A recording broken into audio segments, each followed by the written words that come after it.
Alyce, and I'm here to discover whether I read my 2021 anticipated releases.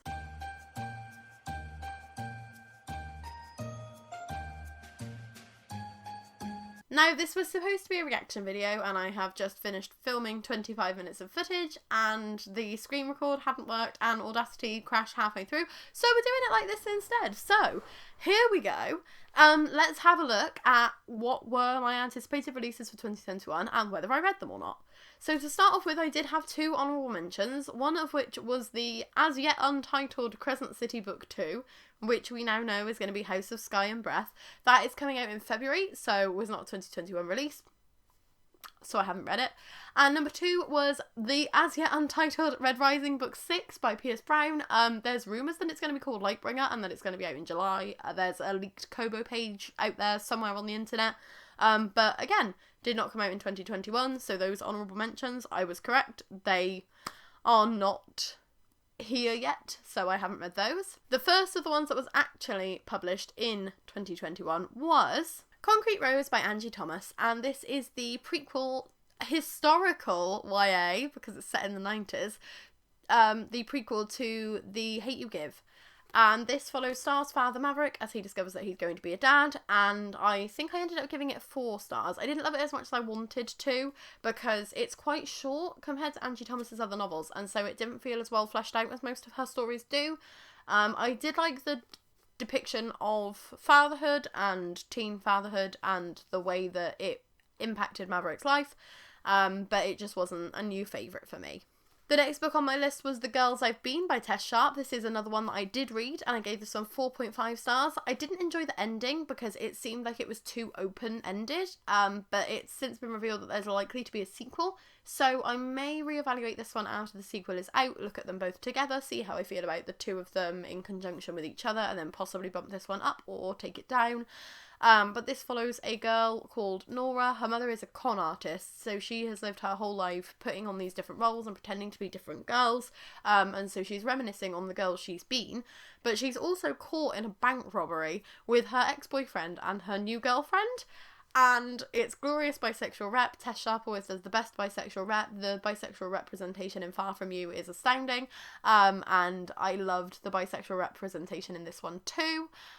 So one I would call a new favourite, even though I didn't give it 5 stars. The next book on my 2021 anticipated releases list was The Project by Courtney Summers. Unfortunately, I have not read this one. I was planning on ordering it and reading it in the second half of the year, and then my massive reading slump happened, and for some reason this one didn't get published in the UK, so you've got to import a copy, and it's pretty expensive just for a standard paperback. Hopefully it will be published in the UK at some point soon. But this is about a girl who is a journalist, and she's trying to save her sister from a cult. I am affectionately fond of bad cult books, because I love cult books, but they normally end up disappointing me. The only two I would recommend, and the only two I did recommend in my previous video, were After the Fire by Will Hill and The Girls by Emma Cline. But I'm hoping that this one would have been a good cult book. I just haven't read it yet, so we are yet to know. We will find out together, hopefully in 2022, but possibly at some point in the very, very far distant future. The next book on my 2021 anticipated releases list was Game Changer by Neil Schusterman, and this one was shit. I'm going to be honest with you. I think I gave it 2 stars, and that was a stretch. A guy gets a head injury during a football game, and he falls into an alternate universe. He's like the centre of the universe, and everything changes around him, but it's just ridiculously preachy. Like, it's probably the preachiest thing I've ever read, and it mentioned COVID in such a jarring and just really unnatural way, and Sean and I both had this moment when we looked at each other and we're like, did it really just do a COVID thing? Not really something that I want in my YA, especially when we're like only 10 months into the pandemic at that point, I think. I don't remember when it came out. It was like February time. I don't know. We were still like quite in the early days. So it was just a weird one. And I loved Arc of the Scythe. I thought it was amazing. Every Neil Schusterman book that I'd read up until this point I had given 5 stars to, so Game Changer being a 2-star was not the one. The next book on my 2021 anticipated releases list was Bridge of Souls by Victoria Schwab, and this one again disappointed me. Controversial opinion incoming, but this just felt like really bad Harry Potter fanfiction. There are so many Harry Potter references throughout the whole thing. And one of the characters, the only description of them is that they look like a grown-up Luna Lovegood. So if you haven't read Harry Potter, you have no idea who that is. If you haven't seen Harry Potter, you have no idea who that is. But, like, there's no description of the character other than that. And I think that's so lazy. That's just relying on another author's descriptions. Everybody loves Victoria Schwab with good reason, because most of her books are amazing, but this one just did not do it for me. Bridge of Souls was the only book in the Cassidy Blake series that I didn't give 5 stars to. I've got a feeling I gave it 3 stars. I might have given it 4 just because I was feeling affectionate about the series. But unfortunately it's the last book in this series for the foreseeable future, so it has left it on a bit of a bum note. The next book on my anticipated releases for 2021 list was Red Tigress by Emilia Wenzel. I'm actually halfway through this one. My library hold lapsed and I was hoping to read it and finish it this month, but alas, the library had other ideas, so hopefully I'll get this one finished as soon as it re-downloads. I'm not really enjoying the sequel as much as I enjoyed the first one, because we're following multiple characters and it split the story up a bit too much for me. So we're going around with Anna, Rowan and Lynn, and it just feels a bit disjointed, a bit clunky, and also because of how explosive the end of Blood Heir was, everything feels a bit flat at the moment. I'm guessing it's going to build up, there's going to be a lot more drama and tension later on, but I'm either a quarter or a third of the way through and just not loving it right now. The next book on my 2021 anticipated releases list was Which is Steeped in Gold by Shannon Smart. Again, very disappointing. It felt like it needed to be edited more because there were lots of grammatical errors, lots of continuity errors, and as somebody who has an intense interest in proofreading, it kept throwing me out of the story quite dramatically. I couldn't get into the flow of the story, and even though I liked the characters, I just didn't really gel with the book. I'll probably still read the sequel because I am still interested in what's going on with this world. Sean definitely won't be reading the sequel with me because he hated the first one. But I was also under the impression that it had a sapphic romance in it, and that did not happen. So I was a bit disappointed by that as well, because I thought it was going to be badass Jamaican witches and also them being in love. But there is a romance in here, it's just not one that compels me in the slightest. The next book on my 2021 anticipated releases list was Mr. Impossible by Maggie Stiefvater, and I have not read this one. I'll be honest, I thought this one came out at the end of August, beginning of September, and it actually came out in May. So whereas I thought, oh yeah, it's been out for a couple of months, it's actually been out for half a year, and I still haven't read it. I think my problem is, I want to reread Call Down the Hawk, because I can't remember enough about what happened, but I can remember too much to be excited about rereading it, so I'm putting this one off until I forget more of Call Down the Hawk. But I did enjoy Call Down the Hawk more than most of the Raven Cycle. I gave Call Down the Hawk 5 stars, and the Raven Cycle kind of fluctuated from a 3 to a 5 for me, so this was better than it could have been, but yeah, not read it yet, but I'm hoping to. Sooner rather than later. Maybe. I want to catch up before the 3rd book. I don't know when the 3rd book's going to be released, so I've still got time to do that. We're good.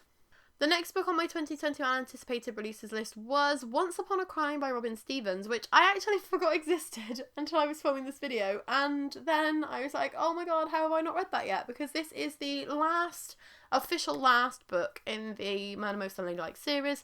It's a short story collection, and it's exactly the kind of thing that would break me out of a reading slump, so I don't know why I haven't thought to pick it up over the last couple of months when I haven't been reading. But the answer to why I haven't thought to pick it up is because I literally forgot that it existed. So, no, I haven't read this one. But yes, I will hopefully read it soon now that I've remembered that it exists.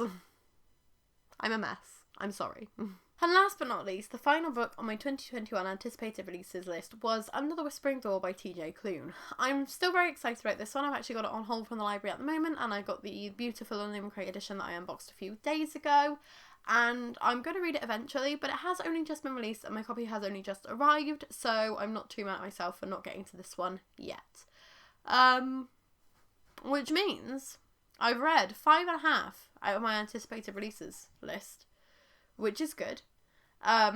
Just over halfway there, and considering I was planning on squeezing most of these books into the end of the year, and I've been reading slumping and not really reading at all since the end of September, I'm not too annoyed with myself for that one. I have realised that there are some bonus books at the end of the video, so we'll just see if I get any more points for those. So other honourable mentions included the as yet untitled A Good Girl's Guide to Murder Book 3 by Holly Jackson, which ended up being called As Good as Dead. I read it, I didn't really enjoy it. I think I gave it 3 stars, and I did a whole rant review on it. So at least I read that one. A Tango of Spells by Michelle Harrison, which was the 3rd book in the Widdershins Sisters series, and now no longer the final book because they've announced that there's going to be a 4th one. This one was my first 5-star of the year, actually. So we did get a 5-star out of this prediction video. This is a good time because all of these anticipated releases, most of them just ended up disappointing me. And last but not least, I also wanted to shout out Anyway the Wind Blows by Rainbow Rowell, and I did not read this one. It's very chunky, and I didn't really like the second one, and I only ordered the 3rd one because it was signed sprayed exclusive, and I'll probably read it at some point, but I have no idea when that will be. So, not too bad. Out of the 5 honourable mentions, I've read 2 of them, and 2 of them haven't been released yet. So I did better on my honourable mentions than I did on my actual anticipated releases.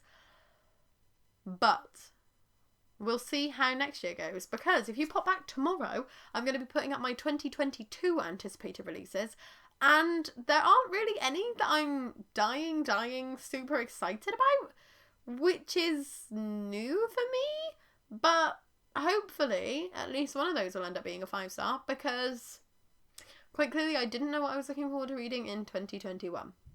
If you like this video, please give it a like, and if you'd like to subscribe, we'd be super duper grateful. We are posting a video every single day in December for Bookmas.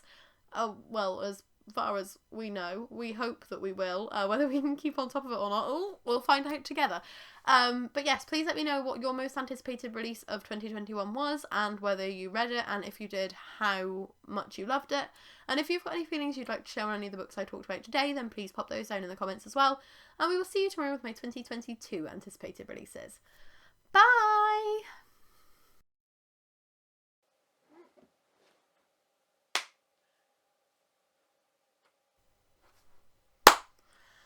And last but not least, the final book